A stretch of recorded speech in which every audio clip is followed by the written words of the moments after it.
Saturday night of the Bassmaster Elite Series here at Lake Fork. We're about to talk about it, break it down, see who's going to win, recap day 3, go in depth on everything we can. We're going to have a good time. We're going to have a couple drinks tonight. Going to tell a couple jokes. Cheers, y'all. It's Saturday night, Lake Fork Bassmasters.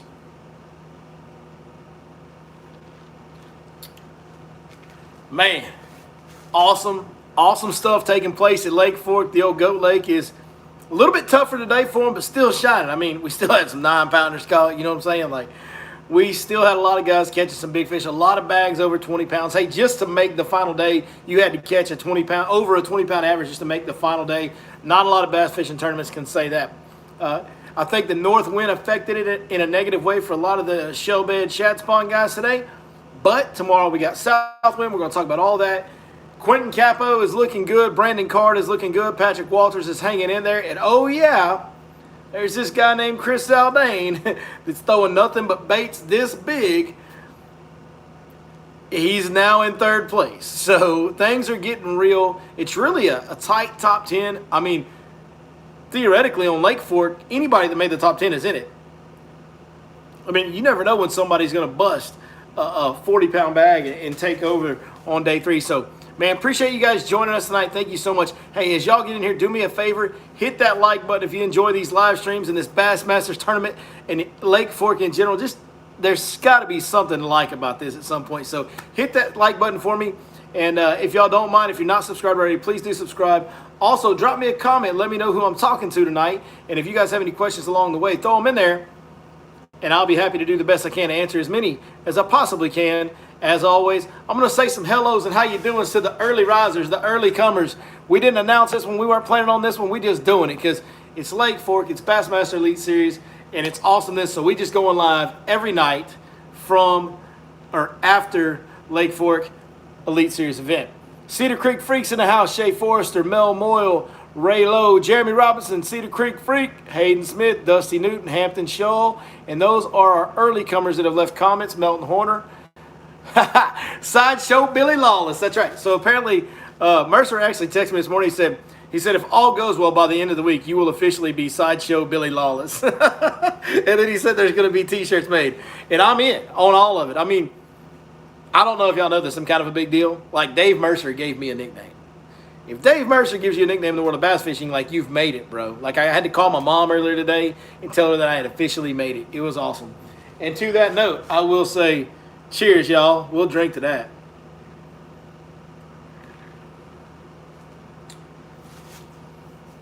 Zaldane had a big bag today. He seems to like that north wind better. Let's talk about the shad. Let's just start right there. Let's start right there with the shad spawn deal, right? The shell bed deal. We can just jump right off into it. So, you know, the wind changed directions. We've had a south wind yesterday. Today we had a north wind. And if you watched the broadcast yesterday, you heard Zaldane talking about some of his stuff set up better in a north wind. And he was confident about Saturday. He was really looking forward to Saturday. So Zaldane called his own shot, so to speak, on Friday because he said when he got that north wind, he would have a better day. And by golly, did he? I think he had like 33 pounds in there or whatever it was. He had the biggest bag of the day. I mean, he was stroking them out there. And that's awesome. But I don't know, like, he's not going to get that north wind tomorrow. It's going to be a south wind tomorrow. And I don't know he's going to get enough bites to win the tournament. I don't know. I don't think he is. I mean, I'm standing by my original prediction that big swim bait bite, for 4 days, you're just not going to quite get enough numbers of fish to bite it to win the tournament. Now, the good thing about the big swim bait is you only got to get 5 bites sometimes when you get I mean, you can get those right ones. Like if he goes out and catches an 11 and a 9 tomorrow, along with some 4s and 5s, yeah, he's probably going to win.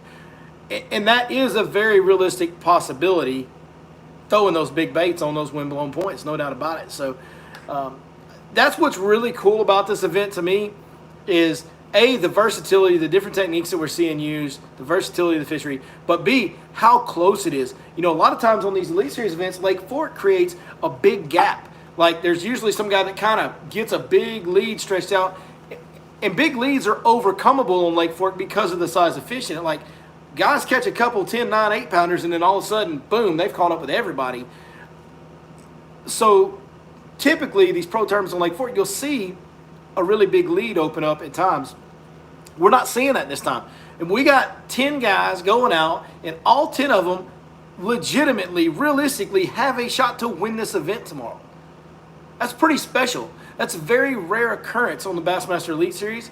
And so this should be, tomorrow is going to be the best weather of the tournament by far. We're going to have the south wind blowing. We're going to have 80 degrees. We're going to have sunshine. Like, tomorrow should be one of the best viewer days of the Bassmaster Elite Series that you'll ever see. I mean, on Lake Fork. I mean, it's just going to be a beatdown tomorrow. It's going to be a shootout between 10 guys. I'm pumped. Like, I'm jacked about tomorrow.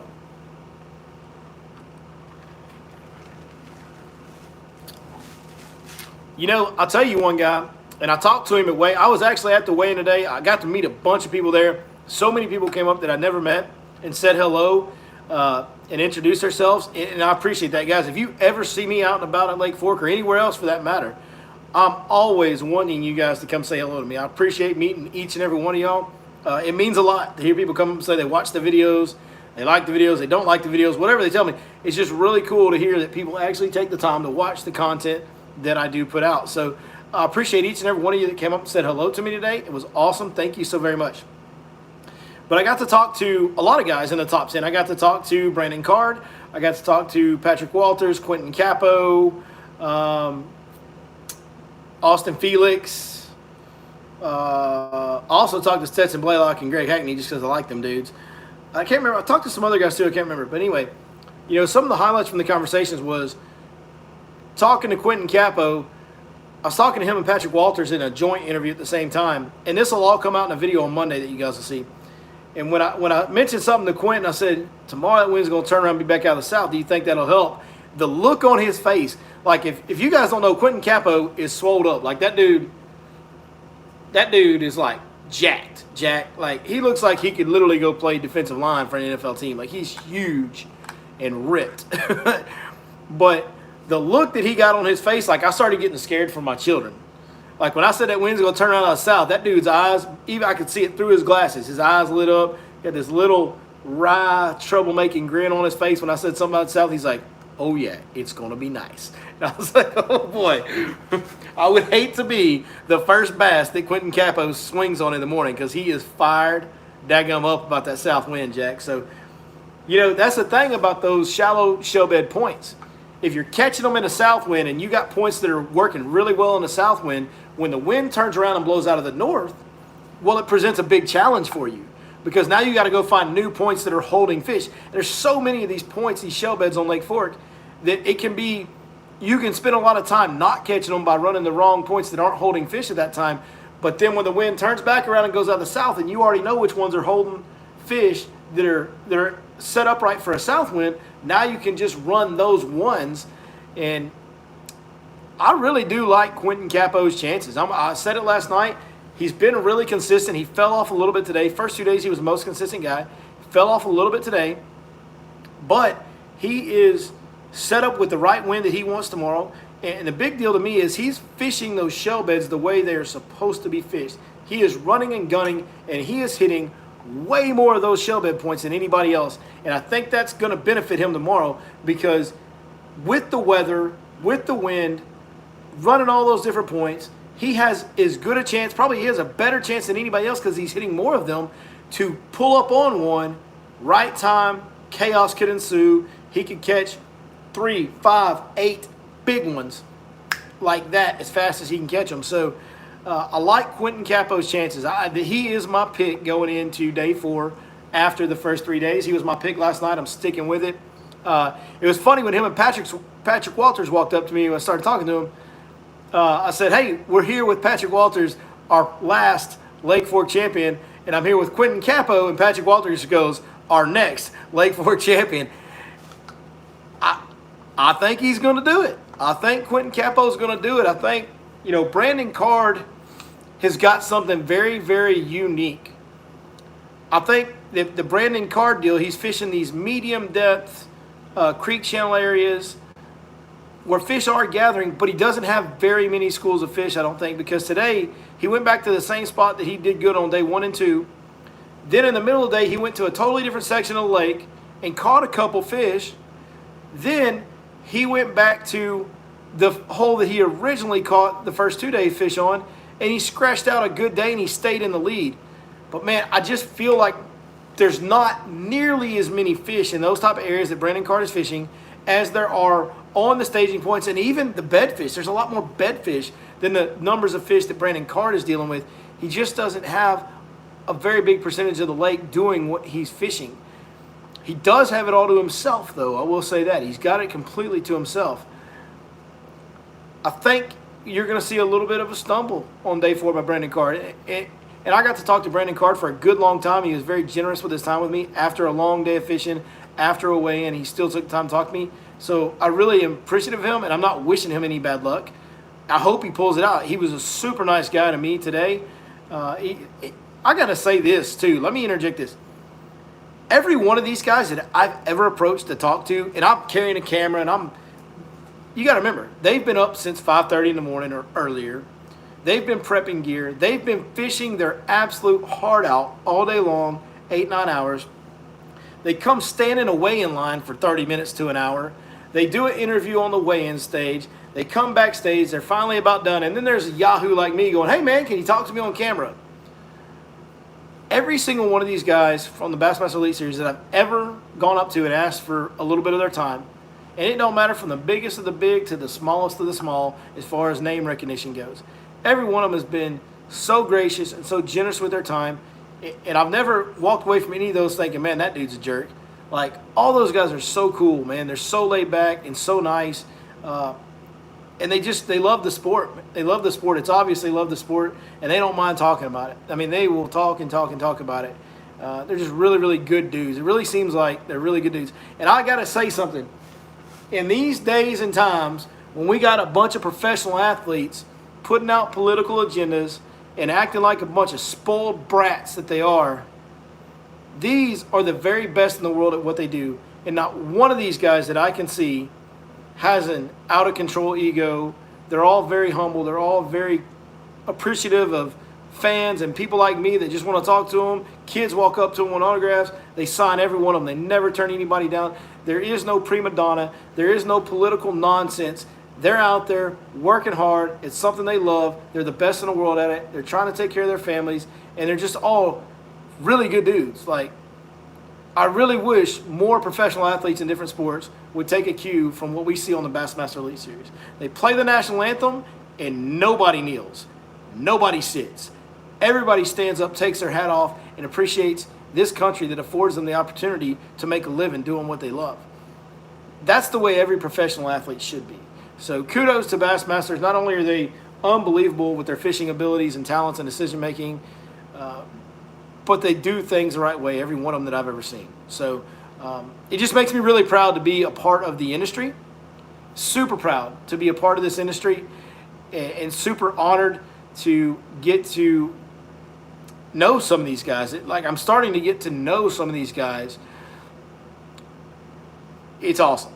I could not be prouder of the industry that I make my living in. Dave Mercer's been great to me over the phone and through social media stuff. And Mercer actually got me some media access today. I was able to go backstage and talk to those guys and hang out and kind of check things out backstage. Everybody that I come across that has anything to do with Bassmaster, just great people. And it's like a big family back there. Like, you can tell it's really, really cool because, so I'm over there talking to Patrick Walters and Quentin Capo. And Austin Felix walks up and grabs Quentin Capo, the biggest dude on the... Quentin Capo probably bench presses more than anybody that's ever been on the Elite Series, and I don't think there's even a close second. Austin Felix walks up behind Quentin Capo and like grabs him and hugs him and starts whispering in his ear. And it's just like a bunch of dudes, a bunch of buddies jacking around with each other. It's awesome. It's really, really cool to see, man. It's a really cool... If you ever have the opportunity to go to a weigh-in at a Bassmaster Elite Series event, you should do it. It's a lot of fun. These guys are super awesome. I know I'm fanboying out, but it's like really, really cool experience. So one thing about Austin Felix that I also found out when I was talking to him today, he said this, and you guys will see this in the video Monday, but he's like, hey man, I'm using your little sight fishing setup. I was like, I saw that, because if you watch Austin Felix, my man's got the red bead underneath the tungsten, and he's got the natural colored bait for sight fishing. And he is the top finishing. He finished higher than anybody else that was basically exclusively sight fishing. He did better than all the rest of them. Just a little personal point of pride. He's using my setup. And a lot of these guys actually watch the content that we create. And of course they do. They're coming to Lake Fork. We put out a ton of information and content on Lake Fork. So of course they're going to run across my stuff and they're going to watch it. It's not that I'm making great content or I'm such a great fisherman. But these guys are taking in all the information they can, as they should. And so I put out a lot of information so it pops up and they see it. But yeah, Austin Felix is actually using, and this is a watermelon blue because I ran out of the other color the other day, but he's using a little creature bait. And if you watch Austin Felix tomorrow, you'll see there'll be a black tungsten, there'll be a red bead, and there'll be a little watermelon something crawl. And here's the key deal right here. Listen, everybody. Y'all listening? Listen up. That's the deal with that. When you sit there and do this, it gets that clicking going in that bed. And I'm telling you guys, there's something to it. Austin Felix has been using it, and he is the highest finishing sight fisherman this weekend. We're going to get into some more baits on the shad spawn stuff and what those guys are using. Before we do that, I want to talk about why, because I really thought this tournament would be one sight fishing. So let's discuss why more sight fishermen didn't finish higher. Guys that were just looking at them on beds. Why? Like Greg Hackney was trying to look at them all week. He didn't. He had a good tournament. He got a good check, but he didn't finish up in the top 10. He didn't make the final day. There was a lot of guys that didn't. Why did that happen? I talked to Stetson and Greg today, and they both confirmed. I mean, we all agree on what's going on. I noticed this Wednesday, and it was the day before the tournament on Wednesday, and I thought, this bed fishing deal. We just kind of got between waves a little bit, I think, is all that happened on the bed fishing deal. And when you get between waves, that's going to mean that more fish are out of the pockets and on the points staging. We didn't quite get that next wave in, and that last wave, there was a lot of fish from that last wave that were starting to come out. And a lot of the fish that came in on the new wave, they were males and they were skittish and they were hard to catch. That's what I saw Wednesday. And I was hoping that throughout the tournament we'd see more and more fish lock on beds and the bed fishing get better. But the first 2 days of the tournaments, we had cloudy weather, cool weather, very cold nights, very cold night Tuesday night going into Wednesday as well. It's like 35 degrees Wednesday morning or something stupid. All-time record for this time of year. But we got between waves, and then the weather caused a little bit of a delay on the sight fishing. Now, tomorrow we only got 10 guys, and there's Austin Felix, and then there's Chad Morgenthaler, who is sight fishing a little bit, but predominantly Chad Morgenthaler is shallow flipping, just straight up shallow flipping, shallow cover. And he's doing a lot of it up in Glade Creek. So we really only have one guy that's really, really sight fishing on the last day. But he might have a big day. Austin Felix, he's in ninth, so he's about as far behind as you can get. But it's Lake Fork, he's not on the tournament. And I don't know that there's going to be a lot of females that will actually lock on, like big females that will lock on where you can whack them. But I'll tell you this, there's a full moon Monday night. Wednesday and Thursday, like 2-3 days after this full moon, there's going to be some sight fishing to add. So if you're coming to Lake Fork next week, Wednesday and Thursday and even Friday a little bit, there's going to be a lot of females committed on beds, locked in, super aggressive. So if any of you Elite Series guys wants to come out here and stroke them with me on beds next week, just holler at me Wednesday or Thursday. We'll go out there and just destroy them. But that's what's going to happen. 2 to 3 days after that full moon, that's when the most females will get aggressive. But even though that's going to happen then, there could be some big females start to show up and get aggressive tomorrow, especially with an 80-degree day tomorrow, bright sunshine, lighter south-driven wind. We could see Austin Felix have a really big day tomorrow and make a run at this thing. He's about as far behind as you can get. He's in ninth, so I don't know how realistic it is. I think he's like 13 pounds behind or something like that, 12 pounds behind, 11, somewhere in there. Not out of the equation, but there's a lot of dudes. There's a lot of killers in front of him. There's Brandon Card doing his thing, who's leading. There's Quentin Capo, who we've talked about, who I think is actually going to win this deal. Oh, yeah, there's Chris Zaldan, who's throwing baits bigger than his forearm all day. Like, if he gets 5 bites, hello. There's Patrick Walters, who's just Patrick Walters. Like, I don't know if he ever, like, does he even finish out of the top 10 anymore ever? Does it ever happen? I mean, I know it did on Sabine River last week, but outside of that one event, does Patrick Walters ever not finish in the top 10? It's weird. So, of course, he's got a chance. He's out there live scoping, looking at biggins.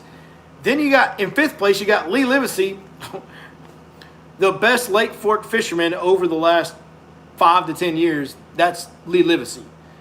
That's the dude sitting in 5th.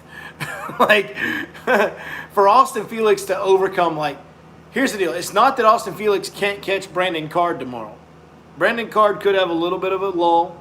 And I do think that might be coming. I think he's going to start running out of fish on that deal he's doing. So he could catch him. Brandon Card could catch Quentin Capo. Quentin Capo could, I don't think it's going to happen, but Quentin Capo could have an off day tomorrow, lose some fish, miss some fish, whatever, and Austin Felix could catch him bed fishing because he had a great day bed fishing. Austin Felix could absolutely catch Chris Zaldan. Chris Zaldan could not get the bites on the big bait. Austin Felix could catch Patrick Walters. Austin Felix might catch Lee. He might not have a great day. There's zero chance, in my opinion, that all 5 of those guys have a horrible day. One of those 5 guys is going to whack them, and that's going to kind of make it like Austin Felix is going to have like 40 pounds or something insane to come back to beat those guys. Because one of those 5 guys is going to catch close to 30 pounds. Like, that's going to happen tomorrow, if not more. I mean, there's no telling what we're going to see tomorrow. It's what makes this sport so great, and it's what's made this tournament so dynamic. We have no idea what we're actually going to see go down on any given day. Today was a little slower. It was a little bit after the front. It was, even though it was warm, we had north winds and we had, bright skies. And it was a hard north wind, which probably took out a lot of the pockets and points that these guys were fishing. The wind probably blew hard enough today for a while that for part of the day there was areas they've been catching fish on they just weren't going to catch fish on.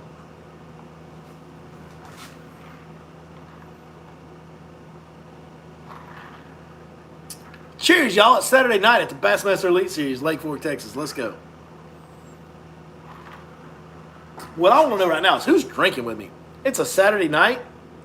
Who's drinking with me? That's what I want to know.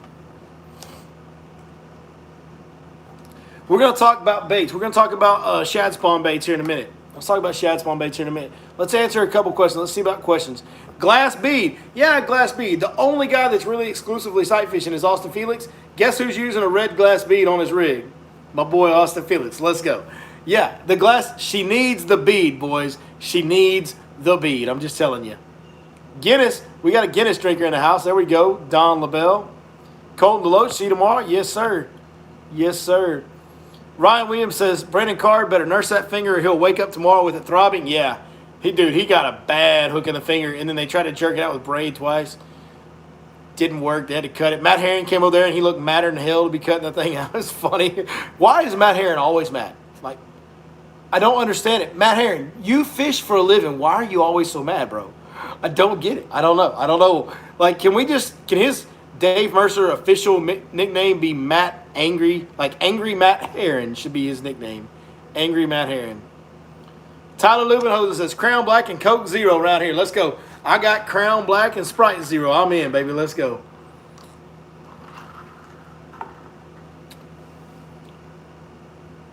Mike should have not rinsed it in the lake. Let me tell you something. I don't know. Y'all probably can't see that, but there's like a little scar right there. There's another one somewhere. Oh, yeah. Here's one right here. See that scar right there? There's another scar right there. Like, these are all hook holes that got rinsed in Lake Fork. So I think Brandon Card will be okay because these are all hook holes that have been ripped out or like this one I had to push the barb through and cut behind. All these holes in my hands are hook holes that have been bleeding that I rinsed off in the lake. So there's something about the holy waters of Lake Fork that won't infect you if you got hooked while you're bass fishing. I've turned out to be just fine. Never had any issues. So I've never had any worms or long relationships either. So it kind of cures you everything. And if you got that Robert Earl Keen reference, me and you just became best friends.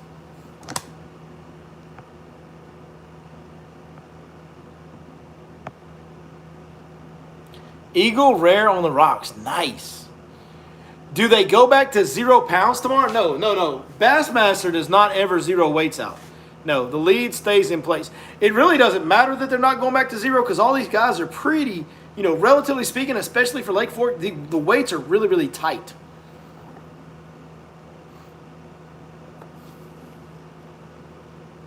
Have I ever had a hook in the hand with a fish on the other treble? No, I have not had that. But I'm because I don't tournament fish a whole lot anymore, I'm never in a super big hurry to unhook one. So when I got a treble hook fish, I'm like hugging it, eagle claw behind the back. Like I'm not getting my hands anywhere near those trebles, so that fish is dead still. Tyler Lubbenhosen caught the Rubber Row Keen reference. Let's go. Let's freaking go, Tyler Lubbenhosen. Let's go. Sean Gillum says he heard the announcer call me out again today. Yeah, man. Dave Mercer has officially become my boy. Like, that's my guy, man. I know he's Canadian. We're going to do our best to not hold it against him that he's Canadian. But no, he's an honorary Texan in my book, and he's an honorary member of my family as far as I'm concerned. That guy's been good to me, and I've never even met him face-to-face. Like I said, he got me backstage today. He got me media access. He's been just – I couldn't ask for any more of a nicer guy. Whatever you're doing, when this live stream ends, like stay on this live stream, right? Stay on this live stream. I don't want you to leave. But when this live stream ends, y'all take every single one of y'all, take your butts over to Dave Mercer, Facts of Fishing YouTube channel, and please. We had a little connect. Let me know if I'm still live. Not why that happened. Sorry about that, folks at home.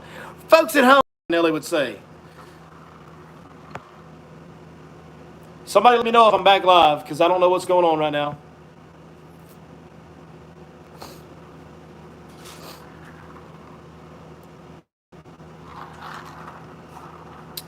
We're just going to have some dead air time.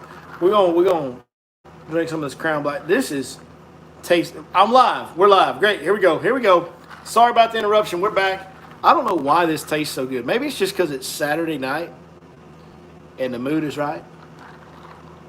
Oh, baits. So, yeah, here's the deal, guys.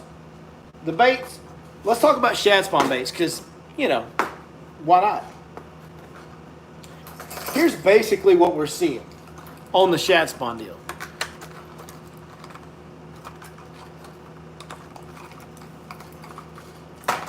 We're seeing a two-way go. We're seeing shad pattern, and sometimes they're using some chartreuse white, some citrus shad. But we're seeing a shad pattern. This is the 6 Cents Mini Mag 3.8 crankbait. My favorite square bill on planet Earth right now is the 6 Cents 3.8 Mini Mag. Quentin Capo, I know, is throwing, or from what they say on coverage, is throwing a Strike King 4.0. Essentially, very, very, very similar. Almost the same exact crankbait. Very good crankbait. It's the right size. It's an oversized square bill. Gets a little deeper. One of the coolest things I saw on coverage today, on live coverage, was Quentin Capo. One of the really big fish he caught, I think maybe the first big one he caught this morning. If you look at, pay close attention as he lands that fish, you'll see a ton of red clay on the edge of the square bill. What that tells you is throwing that oversized square bill up 1, 2, 3 foot of water, and it's digging, banging, just crushing that clay, getting all kinds of erratic deflections off that hard clay point with that shell and that gravel and that rock mixed in. He's crashing that thing in there. That's how he's getting those big fish to bite. But you could see a line of red clay. And this one's new out of the box. If I get the ones out of the boat, all of them have like red stained bills.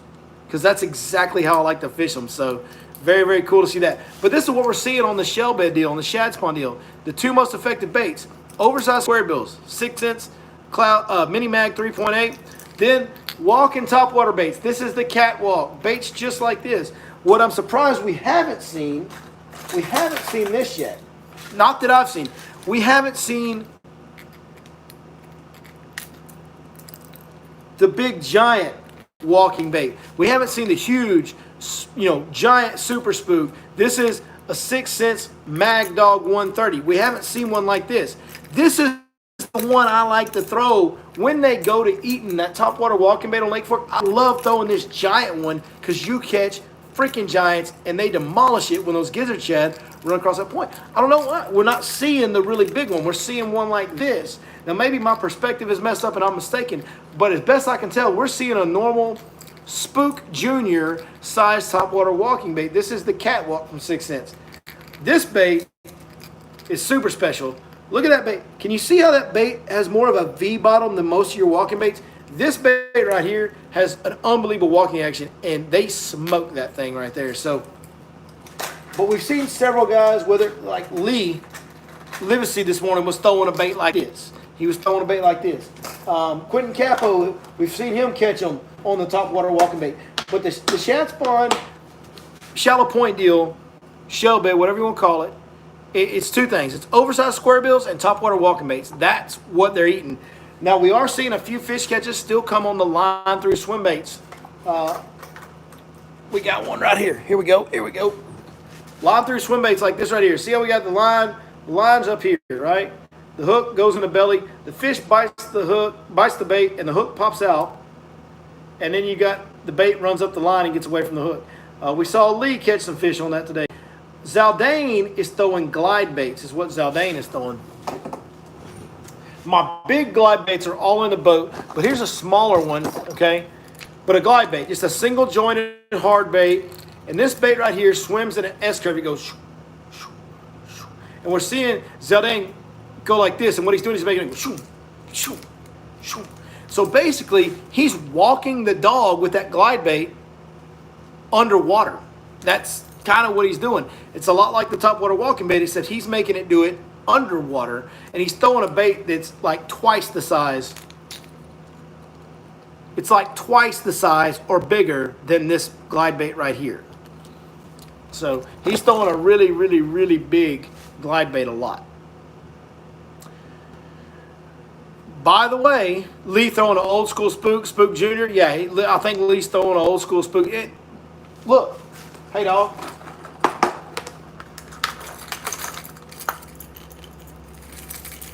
Yeah, he might be throwing the regular Zara spook.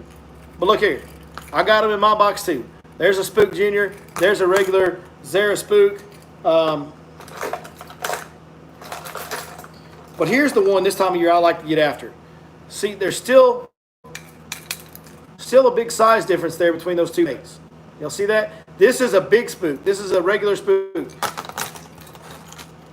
Spook Junior, Zara spook, Mag Dog. Like, there is a size difference. I like to throw the really big ones. I'm surprised we haven't seen anybody throwing the really, really, really big ones. We might tomorrow when guys are really trying to swing for the fences to win this event, because tomorrow the bite's still going to be good. With a south wind and with the sunshine and 80 degrees, the fish should really, really bite tomorrow.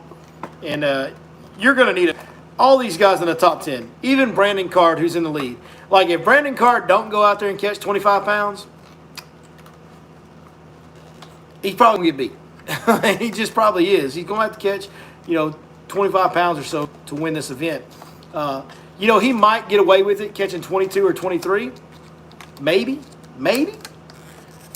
We'll see. That would mean that the two guys behind him would have to struggle. And I don't see Quentin Capo or Chris Zaldane struggling that bad. Zaldane might. It just depends. It just depends. Yesterday we had a south wind, and Zaldane only caught 15 pounds. Tomorrow we're going to have a south wind. Now, the difference is we're going to have 80 degrees and sunshine. Should make the Shad Spawn be better, blah, blah, blah, blah, blah. So hopefully Zaldane will do better tomorrow. I'll tell you what, it would be truly great. This is a great event, man. It's an awesome field. I would love to see Brandon Card win because he's been leading the last 2 days, and he's doing something completely different than anybody would even think to do. And he's definitely doing something completely different than the rest of the field. That would be cool to see that. It would be great to see Quentin Capo win, because Quentin Capo, ain't nobody needs a win like Quentin Capo needs a win. And he is like everybody on the lead series will tell you, he is a great freaking guy. Quentin Capo, seeing him win, it would mean so much to him. It would literally change his life. If Quentin Capo wins tomorrow, it changes his life. Chris Zaldane spends a lot of time at Lake Fork. He is a fan favorite. He is essentially became an all-time legendary fisherman. At this point, I think he has. So seeing him win on Lake Fork, as much as I see him in Lake Fork, that would be awesome. Fourth place is Patrick Walters. Y'all know I'm a big fan of Patrick Walters if you watch his channel. He's a friend of the channel. He talks, he's very friendly to me. He's a very good guy to me. He won last year at Lake Fork. That would be awesome to see Patrick come back and win again. Lee Livesey, hometown kid.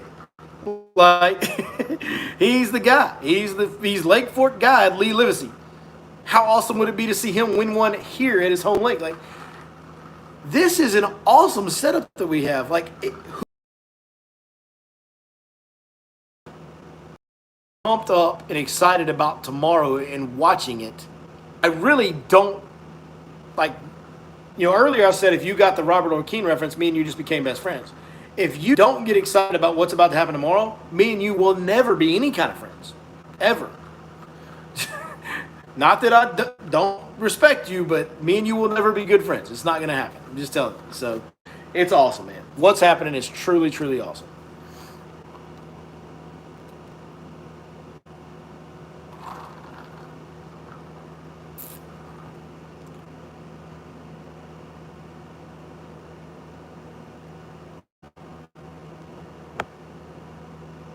Shallow points for the win tomorrow. Hayden Smith.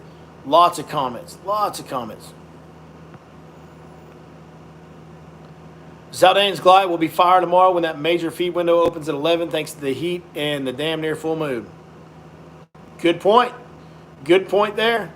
Zona and Zaldane are fun to watch fishing together. Well, first of all, Mark Zona and just about anybody is fun to watch fishing together. That dude's goofy in the run over Doug, and he's kind of my spirit animal. Him and Greg Hackney are like my two spirit animals. Yeah, I love watching them two together, though. Taku Itu caught 33 on the south wind, and he's fished the same area all 3 days. Yes, yes. Yeah, he's been there. He's been there.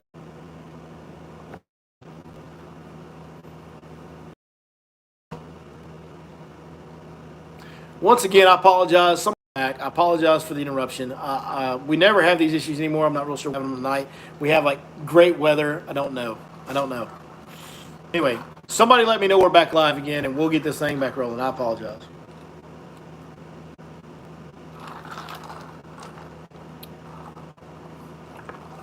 We're good. All right, good. Yeah, Taku Itu, Mercer actually asked me this morning, he's like, why do you think Taku Itu didn't catch fish in that area? Because he had it all to himself. Like, he's in the middle of Glade Bay fishing timber. Like, nobody has fished that timber in the middle of Glade in like a month, at least. What I told Mercer is my honest opinion. It was my thoughts. You know, of course, I'm being real. But where Taku Itu caught those fish, there's no distinct contour. There's a roadbed that has trees on it, but there's also timber all around it. Like, it's just a giant flat with timber. And those fish can roam anywhere they want to at flat. And it's the biggest, roundest, flattest bay in the entire lake. So he ran across those fish on day 2 and caught them up and caught some bigs out there in the middle of Glade. But those fish could be anywhere. It's really, really easy to lose a school in that big of a flat. Humps, points, roadbeds with drop-offs, like all that type of stuff. We preach fishing contours, bottom contours. Even when we're shallow fishing, we fish bottom contours because it helps us locate the fish. It isolates the areas they should be in. That area out there where Taku Itu caught that 33 pounds, or caught most of it. Now, he did catch an over, but the area where Taku Itu caught the vast majority of his fish in the middle of Glade, it's the flattest ground on the entire lake.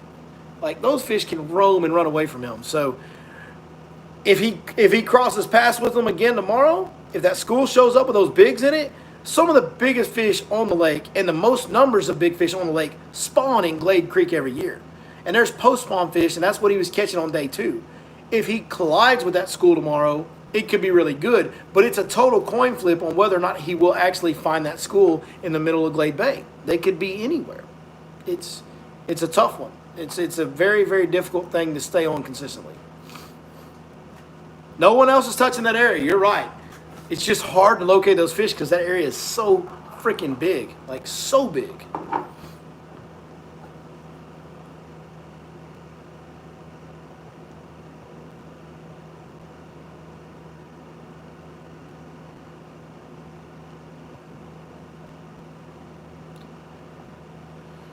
Talk about Taku Ito catching them the way he is. Those fish have never seen that presentation, and you gotta love the. Yeah, first of all, Taku Ito is like the most likable guy in bass fishing in recent history. Like this guy, here's what what's really really likable.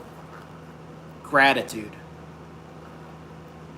Gratitude's really like when somebody is extremely grateful. It's easy to like that person. Taku Ito is literally. And I've never even heard him say this. I don't think he has ever said this.